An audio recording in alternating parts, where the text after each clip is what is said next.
Guys, welcome to HardReset.Info channel. Today I have Samsung Tab S6 Lite and I want to show you how add remove magnification to this device.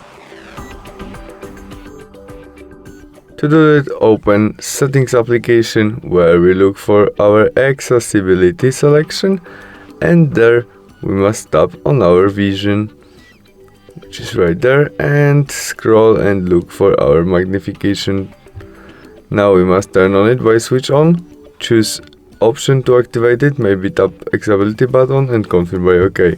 And now we have accessibility button. To open it we must tap on it and we open our magnification, which position we can easily change using two fingers and swiping with it on screen. You can also zoom on or zoom out, or you can go up and down using one finger with that. You can, to turn off it, press again on your shortcut.